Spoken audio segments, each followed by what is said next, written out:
Oh, there you are. Hello. Nice to see you. Oh, motley assembled crew. Yes, well, I'm going to read you some of my letters, you lucky things. So, shush. Especially you at the back. Pipe down, will you? Written from Styling Mansions, Kingscliff, Brighton, July 16th, 1941. Great, yeah. My dear Fleur, such trouble as I've been having over that wretched girl, Pharaoh's daughter, or Pharaoh's daughter. Which do you like? You needn't bother to answer if you're busy. I shan't pay any attention anyway. I haven't unravelled it all yet. Perhaps because there's been a moon, which affects me strangely, so that I'm not certain, and even my complexion shifts to strange effects. And perhaps because the muse is just obstinate. You must, in your dealings with inkies, have encountered this phenomenon before, and if you thought that this author was not dependent upon inspiration in all its more aggressive forms, then that is just where you are wrong. And you know nothing about the matter, so don't answer back, damn you!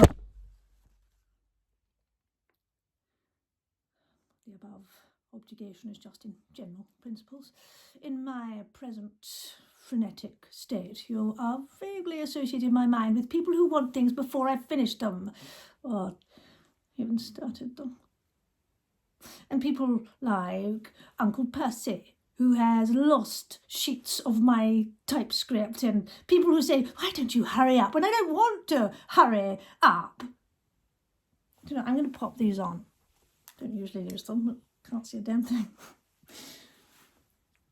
Your razor-edged mind, copyright, has by this time leapt to the conclusion that all is not well with the child. Well, I wouldn't go so far as to say that exactly.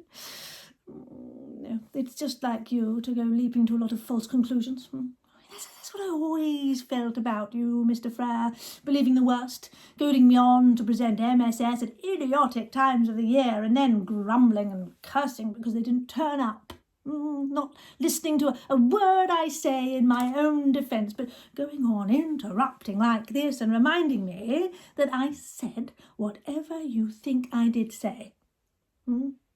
Which I can possibly have in any case, and very likely losing bits of it when you do get your impious hands on that rotten book, or even refusing to publish it out of sheer spite. Which just shows that you can't have any head for business, because naturally it's a very fine work and immensely entertaining, absorbing, witty, scintillating, and erudite. Well, what I mean is it will be when I get round to writing it. Oh, then I haven't started it, since you must know. Oh, what it's got to do with you? Well, not much, anyway. Let's argue about that. Let me speak. Badgering me like this, pestering me for the thing, not giving me a moment's peace. And just look at that set of somnambulists down at Kingswood. Do I ever get a letter from any one of them asking me about my new book and wanting to know when they can start advertising it? Oh, dear me, no.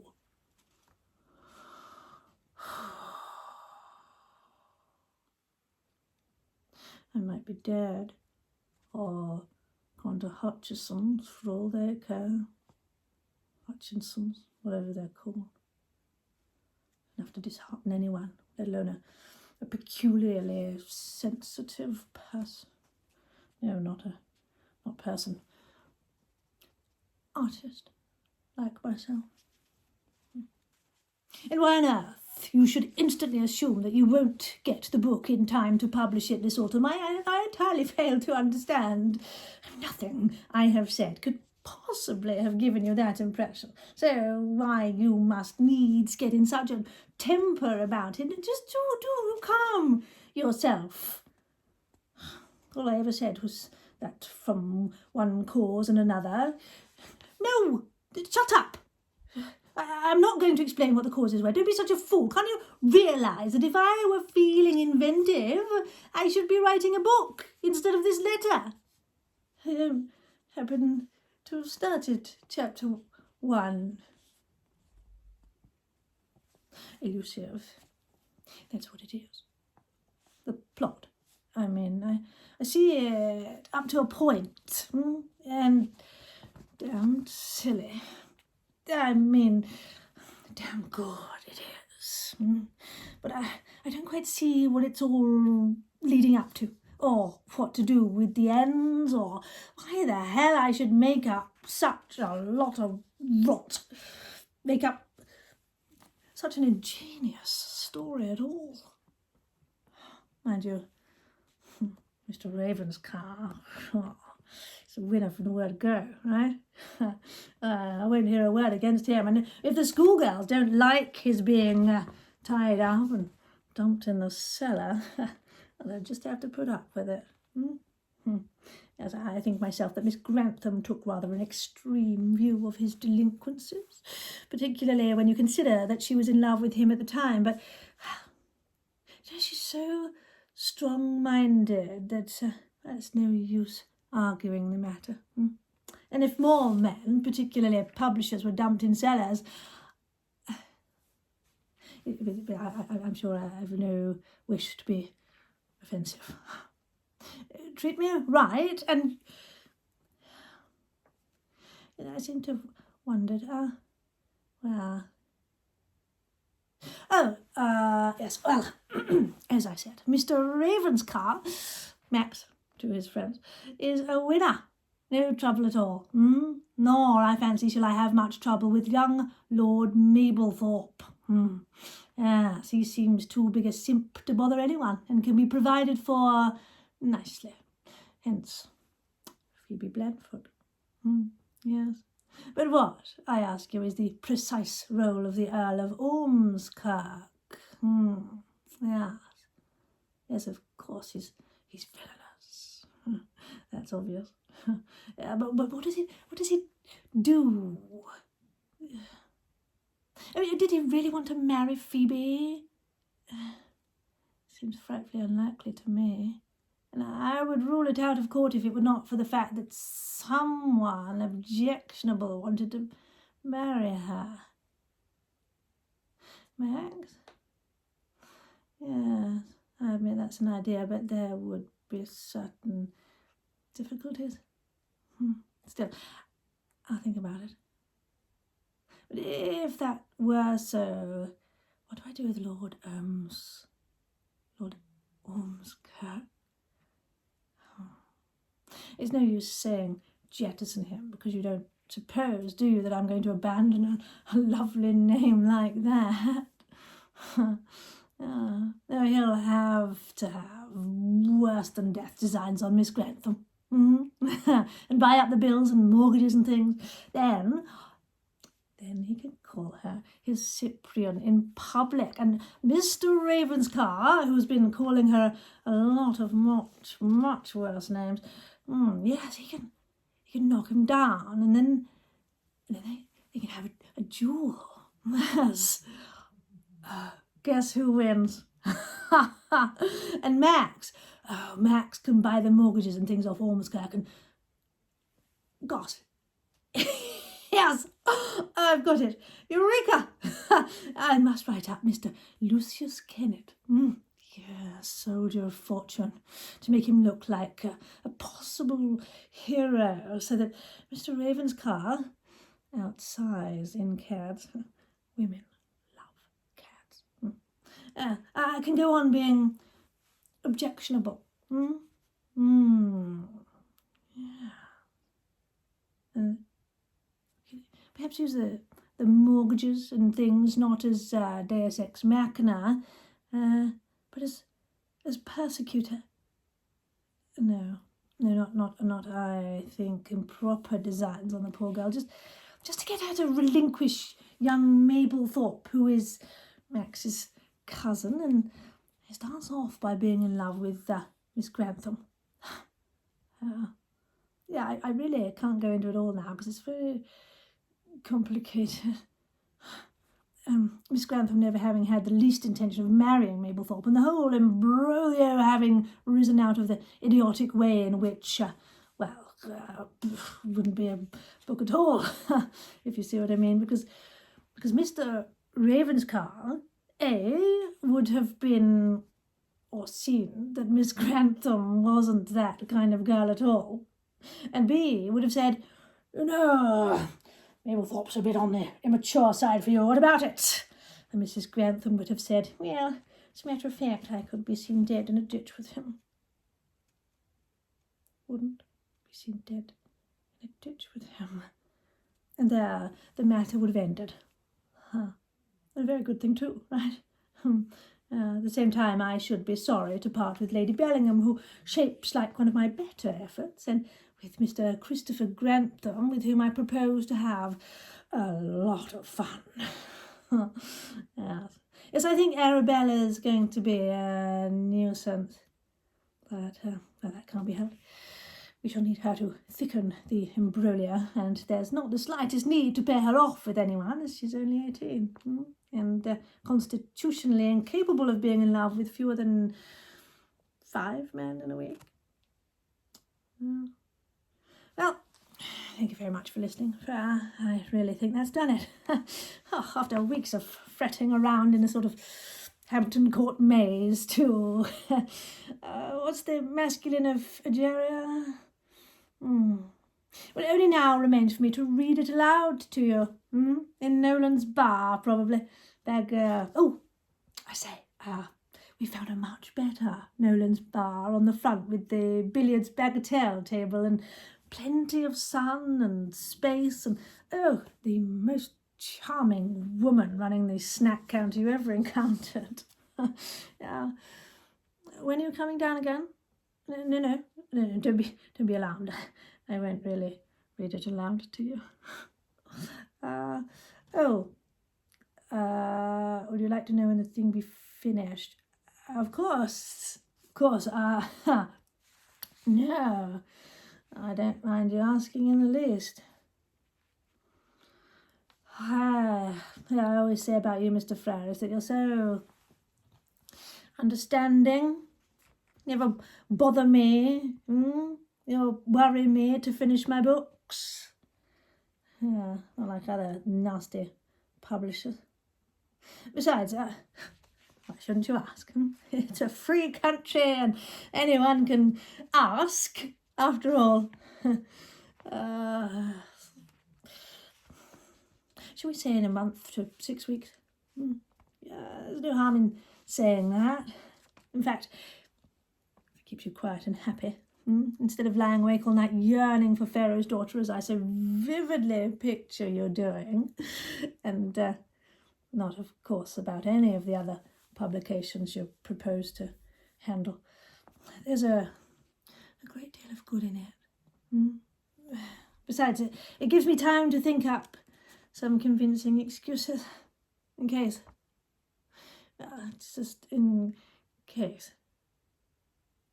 I would like to know what right people who leave their businesses to moulder have to ask anything at all of those who, by unremitting toll, are practically holding the business together, while you go junketing about the country, enjoying yourself at mass meetings and gorging in mayors' parlours.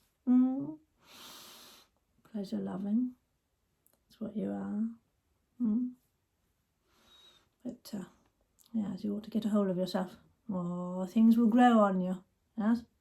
I mean, it would be a bit of a facer for your wife if she came home to find that you can't live without hope above the mantelpiece and the stag at bay in the hall, wouldn't it? Can you see any reason why I should, A, ever stop writing this letter, and B, inflict it on you at all? I begin to perceive that a publisher's life has its drawbacks. But I didn't, if I didn't send it, where would be the point of having written it? You should always look all the way round a question. Colonel Oman tells me that an elderly colonel of the Coldstream once said to her, "What I don't understand, Miss Lennington, is why you write your books under the name of Francis Brett Young." FBI couldn't be more revolted than C. Oman. I shall stop. I feel that you've had about as much as you can take without losing your reason. Goodbye. Next time I come to town, drooling at the mouth at the prospect of eating at your expense, don't take a pack of disgusting journalists out instead. Agrès un bon sentiment respectueux avec lesquels j'ai l'honneur d'être monsieur de votre puissance, la très humble et très obéissante serviteur. Georgette.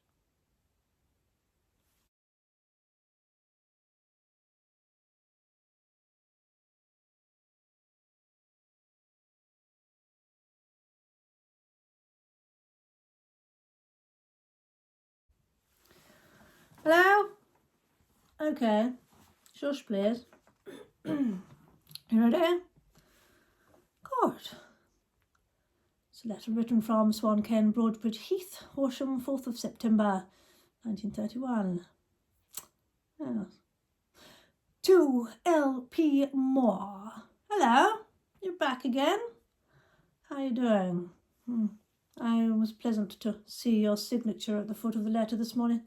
I haven't exactly noticed you blowing down in this direction, but we live in hopes. What price my serial story? I may as well tell you, since I feel sure no one else will, that it's developing into a remarkably fine effort. Yeah, this is Footsteps in the Dark. I haven't the smallest hope that any editor will take it, but gosh, if one did, how opportune it would be. Anyway, we can get a publisher, can't we? Even supposing Longman refuses it. I hope they won't, because we can push them up on their advance, which you might not be able to do with a new firm, even the faithful Hodders. But I've got something far more amazing up my sleeve. Yes. At what price? A sequel to These Old Shades.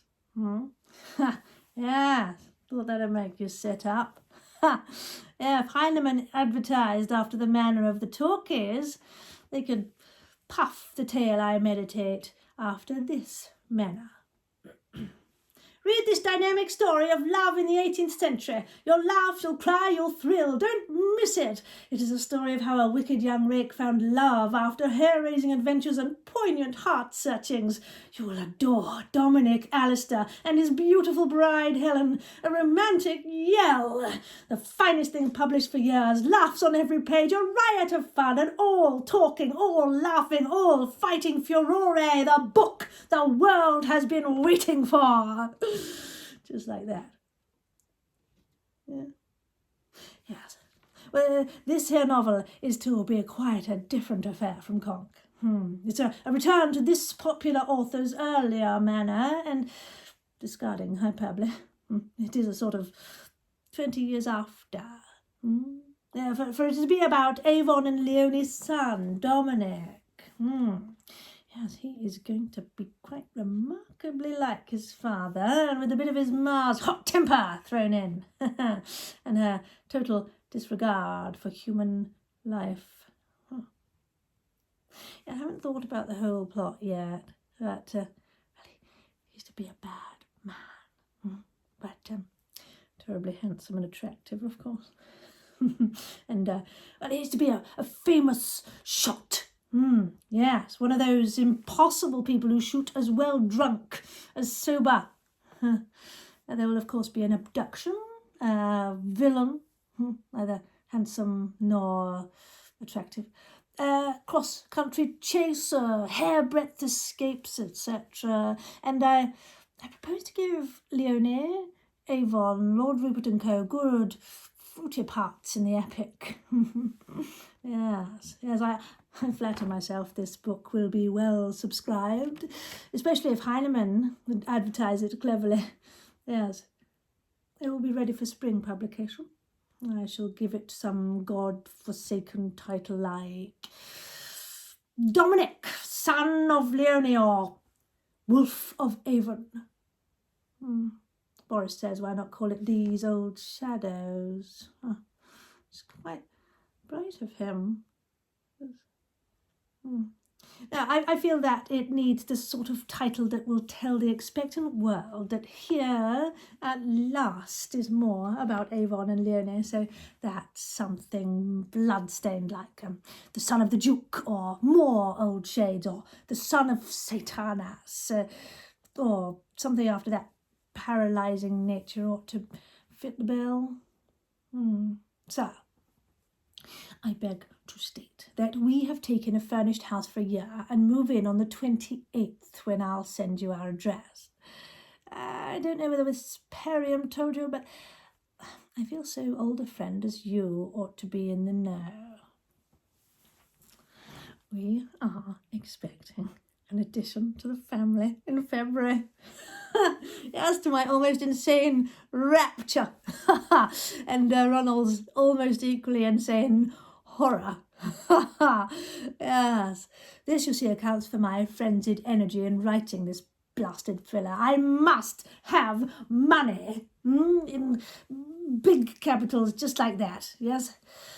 As I pray God to soften the hearts of an editor unbusinesslike enough to pay me an extortionate sum for the privilege of producing the thriller. Well, cheerio. Take a look at these 2 chapters, won't you? Yours ever, Georgette Rouget.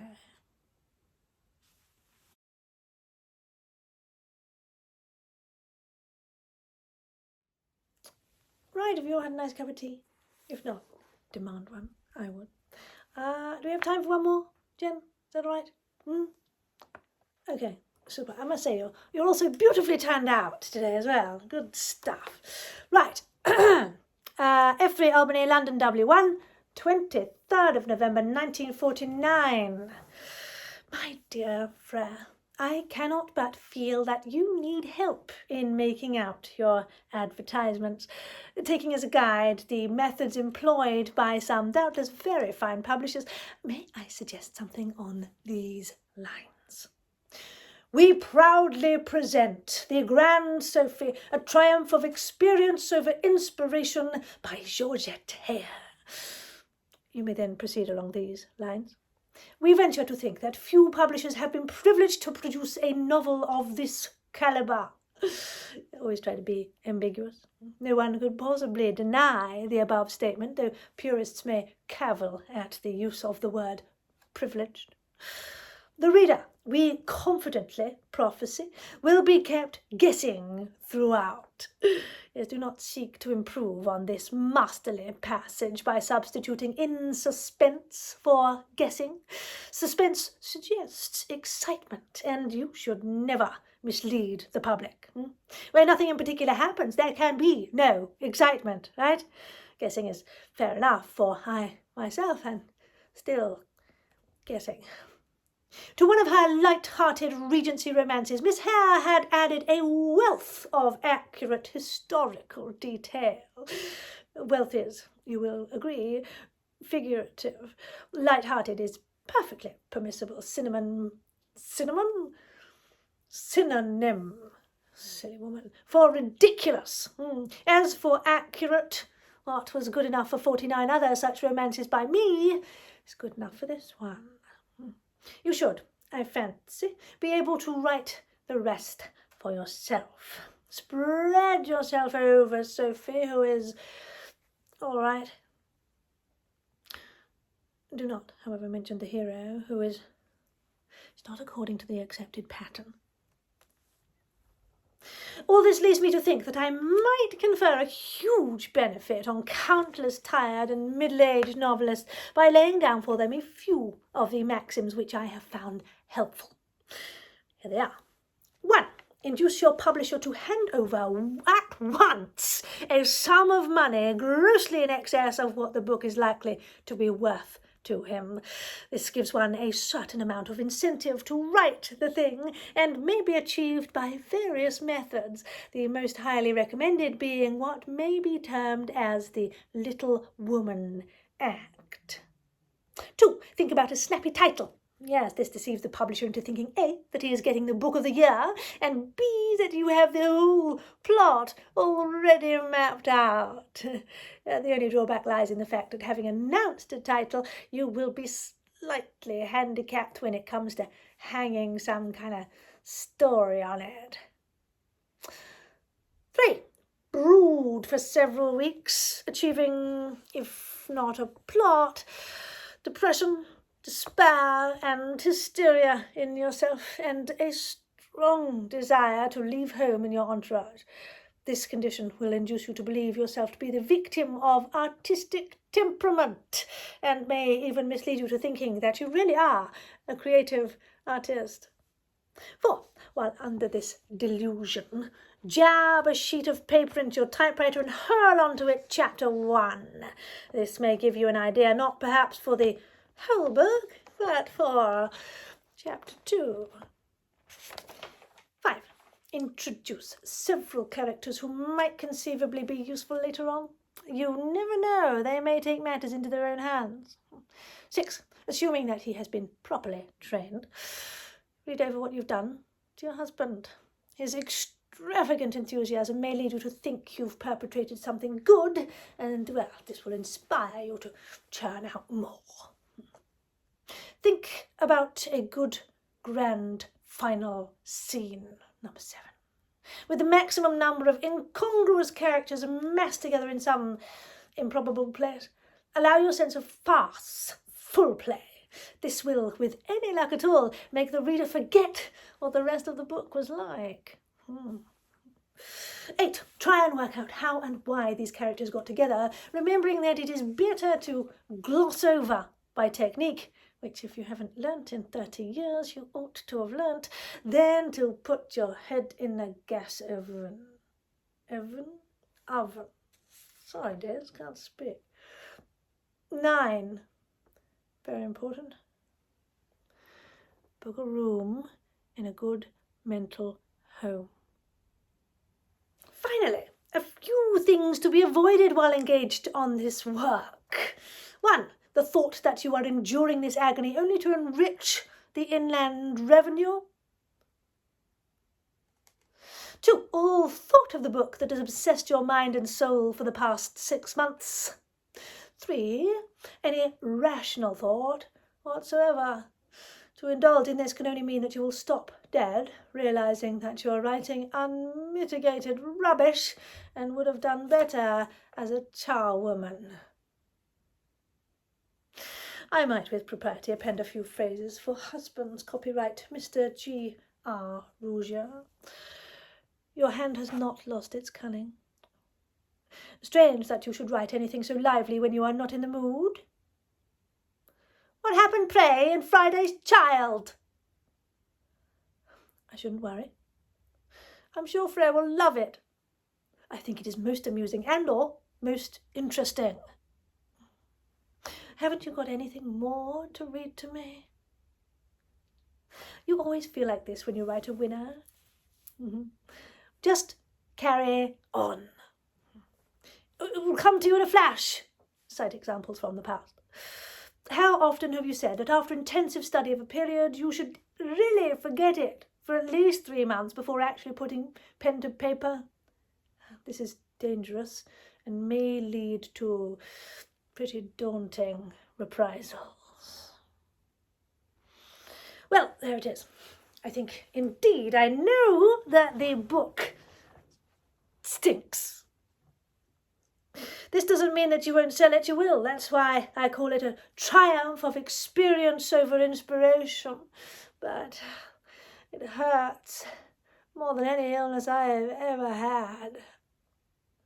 To be in one small way a creative artist, wholly unable to create It's a malady known only to a few.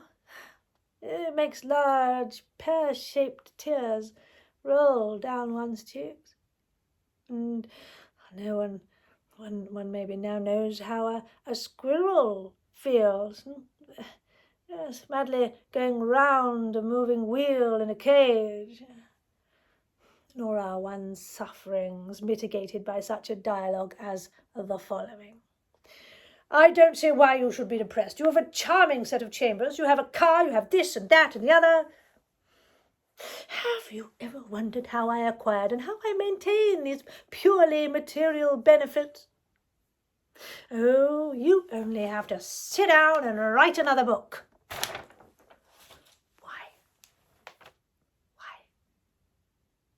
Why, Fred, do all these people who think it is rather easier than falling off a post never write a book themselves?